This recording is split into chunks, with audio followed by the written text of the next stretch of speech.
ഈ കഴിഞ്ഞ 2 ദിവസമായിട്ട് യൂട്യൂബിലും സോഷ്യൽ മീഡിയയിലുമൊക്കെ വളരെ മോശമായിട്ട്, അതായത് നെഗറ്റീവ് ഇംപ്രഷൻ വരുത്തുന്ന ഓസ്ട്രേലിയയെക്കുറിച്ചുള്ള സ്റ്റേ ബാക്കിനെ കുറിച്ചുള്ള കാര്യങ്ങളെക്കുറിച്ച് ആൾക്കാർ സംസാരിക്കുകയുണ്ടായി. അത് കേട്ടതിൻ്റെ ബേസിലാണ് ഞാൻ വന്നത്. എൻ്റെ പേര് പ്രദീപ് അബ്രഹാം, ആബേ സർവീസസിൻ്റെ ഡയറക്ടറാണ്. ഞാൻ ഇന്ന് ഇവിടെ ഇരിക്കുന്നത്, ഈ ക്യാമറയുടെ മുമ്പിൽ ഇരിക്കാൻ കാരണം എന്ന് വെച്ചാൽ ഓസ്ട്രേലിയൻ്റെയും ഡിപ്പാർട്ട്മെൻറ്റ് ഓഫ് ഹോം അഫയേഴ്സിൻ്റെയും അതുപോലെ തന്നെ ഡിപ്പാർട്ട്മെൻറ്റ് ഓഫ് എഡ്യൂക്കേഷൻ്റെയും സംയുക്തത്തിൽ നടത്തിയ വെബിനാറിൻ്റെ ബേസിലാണ്. അവർ പറഞ്ഞ കുറച്ച് പോയിൻറ്റ്സാണ് ഞാനിപ്പം ഇവിടെ പറയാൻ ഉദ്ദേശിക്കുന്നത്. അതിനകത്ത് ഫസ്റ്റ് പോയിൻ്റ് എന്ന് പറയുന്നത് സബ് ക്ലാസ് 500 എന്ന് പറയുന്ന സ്റ്റുഡൻറ്റ് വിസയാണ് നമ്മുടെ ഇന്ത്യൻ സ്റ്റുഡൻസ് കൂടുതലും ചൂസ് ചെയ്യുന്നത്. ആ പ്രോഗ്രാംസ് എന്ന് പറഞ്ഞാൽ മെയിനായിട്ട് നമ്മുടെ ഇവിടുന്ന് പോകുന്നത് ബാച്ചിലർ ഡിഗ്രി അല്ലെങ്കിൽ മാസ്റ്റേഴ്സാണ്. അതിൻ്റെ സ്റ്റേ ബാക്ക് എന്ന് പറയുന്നത് 3 years മാസ്റ്റേഴ്സിനും 2 years അണ്ടർ ഗ്രാജുവേഷനാണ്.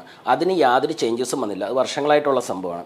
അത് കൂടാതെ സെക്കൻഡ് സ്റ്റേജിൽ additional post study work visa അല്ലെങ്കിൽ സ്റ്റേ ബാക്ക് വന്നിട്ടുണ്ട്.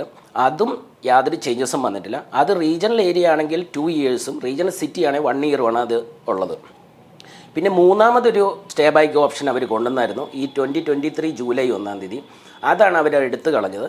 അത് ക്രിട്ടിക്കൽ സ്കില്ലിലുള്ള കോഴ്സുകൾക്കാണ് അവർ കൂടുതലായിട്ട് അത് ഉന്നം വെച്ചിരുന്നത്. അപ്പോൾ അതിനകത്തുണ്ടായ പ്രശ്നം എന്താണെന്ന് വെച്ച് കഴിഞ്ഞാൽ അതിനകത്തെ പ്രശ്നമല്ല, അവർ ഉദ്ദേശിച്ച റിസൾട്ട് അവർക്ക് കിട്ടാത്തത് കൊണ്ടാണ് അവർ അത് ഡ്രോപ്പ് ചെയ്തത്. അല്ലാതെ വേറെ യാതൊരു മാറ്റങ്ങളും ഇതിനകത്ത് വന്നിട്ടില്ല. പിന്നെ വേറൊരു പ്രത്യേകത, കുറച്ച് ചേഞ്ചസ് വന്നിട്ടുണ്ട്. ഇപ്പോൾ ഇതിനകത്ത് ചേഞ്ചസ് എന്ന് പറഞ്ഞു കഴിഞ്ഞാൽ സ്റ്റേ ബാക്ക് വിസ അല്ലെ PSW അല്ലെ 485 വിസയ്ക്ക് നേരത്തെ ലോങ് ടൈം എടുക്കുമായിരുന്നു വിസ ഗ്രാൻറ്റ് ചെയ്യാൻ അവർക്ക്. ഇത് 21 days കൊണ്ട് ഇനി മുതൽ അവരുടെ വിസ കിട്ടും. അതുകൊണ്ട് ക്യൂവിൽ കിടക്കേണ്ടി വരികയില്ല.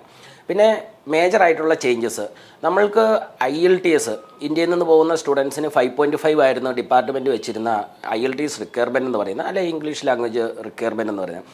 അത് നമ്മൾ 6 ആയിട്ട് ഡിപ്പാർട്ട്മെൻറ്റ് ഇൻക്രീസ് ചെയ്തിട്ടുണ്ട്. പിന്നെ മൂന്നാമത് വന്നിരിക്കുന്നതാണ് ഏജ് ലിമിറ്റ്. ഏജ് ലിമിറ്റിനകത്ത് നമുക്ക് 50 ആയിരുന്നു നേരത്തെ PSW അല്ലെങ്കിൽ സ്റ്റേ ബാക്കിന് അവരുടെ മാനദണ്ഡം വെച്ചിരുന്നത്. അത് 35 കുറച്ചിട്ടുണ്ട്. അതാണ് അതിനകത്ത് മെയിനായിട്ട് വന്നിരിക്കുന്ന ചേഞ്ചസ്. നാലാമത് വന്നിരിക്കുന്ന ചേഞ്ചാണ് ഏറ്റവും ഇമ്പോർട്ടൻറ്റ്. അത് വന്നിട്ട് കോഴ്സ് ചേഞ്ചസ്. ഇവിടുന്ന് നമ്മൾ സ്റ്റുഡൻസ് അവിടെ പോയിട്ട് കോഴ്സ് ചേഞ്ച് ചെയ്യുമോ, പ്രൊവൈഡർ ഓർ യൂണിവേഴ്സിറ്റി ചേഞ്ച് ചെയ്യുന്നത് അത് ഇനി ഫ്ലെക്സിബിൾ ആയിരിക്കില്ല. അങ്ങനെ ചേഞ്ച് ചെയ്യണമെന്നുള്ളവർക്ക് ഒരു ടെസ്റ്റ് ഉണ്ടായിരിക്കും. ആ മാനദണ്ഡം, അതിന് ജെനുവിൻ ടെമ്പററി എൻട്രൻറ്റ് ആ ക്രൈറ്റീരിയ മീറ്റ് ചെയ്താൽ മാത്രമേ അവർക്ക് ഫ്യൂച്ചർ കോഴ്സ് ചേഞ്ച് ചെയ്യാൻ പറ്റത്തുള്ളൂ. പിന്നെ മെയിനായിട്ടുള്ളൊരു കാര്യം എന്ന് പറഞ്ഞാൽ ആൾക്കാർ സോഷ്യൽ മീഡിയയിലും യൂട്യൂബിലൊക്കെ കൂടുതൽ ആൾക്കാർ പറയുന്ന ഒരു വിസയുണ്ട്, 482 എന്ന് പറയുന്ന വിസ. ഈ 482 വിസ എന്ന് പറയുന്ന ടെമ്പററി സ്കിൽ ഷോർട്ടേജ് വിസയാണ്. അത് ഇനി മുതൽ ഉണ്ടാവില്ല. അത് യാതൊരു ബന്ധവും, അതായത് നമ്മുടെ സ്റ്റുഡൻറ്റ് വിസയായിട്ടോ നമ്മളുടെ പോസ്റ്റ് സ്റ്റഡി വർക്ക് വിസയായിട്ടോ യാതൊരു ബന്ധവുമില്ലാത്തൊരു ഇതാണ്.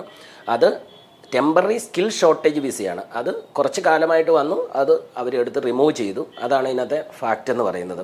ഫ്യൂച്ചറിൽ നിങ്ങളൊരു ഏജൻറ്റിനെ അപ്രോച്ച് ചെയ്യുമ്പോൾ നിങ്ങൾ ശ്രദ്ധിക്കേണ്ട ഒരു കാര്യമുണ്ട്. Association of Australian education representatives in India, അതിൽ മെമ്പർഷിപ്പ് ഉള്ള ഏജൻസി AAERA, നിങ്ങൾക്ക് വെബ്സൈറ്റ് ചെക്ക് ചെയ്യാം. അതിൻ്റെ ലിങ്കും കാര്യങ്ങളും എല്ലാം നമ്മൾ കൊടുത്തിട്ടുണ്ട്. ഇപ്പം ഞാൻ ഇതിന് പറഞ്ഞിരിക്കുന്ന കാര്യങ്ങളുടെ ലിങ്ക് ഞാൻ ഇതിനകത്ത് താഴെ കൊടുത്തിട്ടുണ്ട്. അതിൻ്റെ മറ്റ് ഡോക്യുമെൻറ്റ്സും അതിനകത്ത് അറ്റാച്ച് ചെയ്തിട്ടുണ്ടാവും. അതിന് റെപ്രസെൻറ്റേഷനുള്ള അല്ലെങ്കിൽ മെമ്പർഷിപ്പ് ഉള്ള ഏജൻസിനെ അപ്രോച്ച് ചെയ്യാം. അതിൻ്റെ ബെനിഫിറ്റ് എന്നാന്ന് വെച്ചാൽ അപ്ഡേഷൻസ് കറക്റ്റായിട്ട് നിങ്ങൾക്ക് കിട്ടും. അല്ലാതെ ഇപ്പം ഇവിടെയുള്ള സബ് ഏജൻസോ അല്ലെങ്കിൽ മറ്റ് ഏജൻസ് കറക്റ്റ് മെമ്പർഷിപ്പ് ഇല്ലാത്ത വളരെ ചുരുക്കം ഏജൻസിന് ഇവിടെ മെമ്പർഷിപ്പ് ഉള്ളൂ. അത് അറിയണമെങ്കിൽ ഏരിയയുടെ സൈറ്റിൽ പോവുക. അതിനകത്ത് പോയി കഴിഞ്ഞാൽ നിങ്ങൾക്ക് അറിയാൻ പറ്റും. പിന്നെ രണ്ടാമത് നിങ്ങൾക്ക് ജെനുവിൻ ഇൻഫർമേഷൻ കിട്ടണമെങ്കിൽ യൂണിവേഴ്സിറ്റികൾ, നമ്മുടെ എല്ലാ യൂണിവേഴ്സിറ്റികൾ പബ്ലിക് യൂണിവേഴ്സിറ്റികളാണ്. ഓസ്ട്രേലിയ യൂണിവേഴ്സിറ്റികൾ കൂടുതലും പബ്ലിക് യൂണിവേഴ്സിറ്റികളാണ്. ആ യൂണിവേഴ്സിറ്റിയിൽ ഏജൻസിൻ്റെ ഓരോ റീജിയനിലുമുള്ള ഏജൻസിൻ്റെ പേര് ലിസ്റ്റ് ചെയ്തിട്ടുണ്ടാവും. അതാണ് ജെനുവിൻ ഏജൻ്റ് എന്ന് പറയുന്നത്. അല്ലാതെ എവിടെയെങ്കിലും ആരെങ്കിലും പറയുന്നത് കേട്ടിട്ട് അവിടെ ഇവിടെയും പോയി നിങ്ങൾ പൈസ കളയോ അവർ പറയുന്ന കേൾക്കുകയോ ചെയ്തു കഴിഞ്ഞാൽ നിങ്ങളുടെ സമയവും നിങ്ങളുടെ പൈസയും അവിടെ നഷ്ടപ്പെട്ടേക്കാം. Thank you.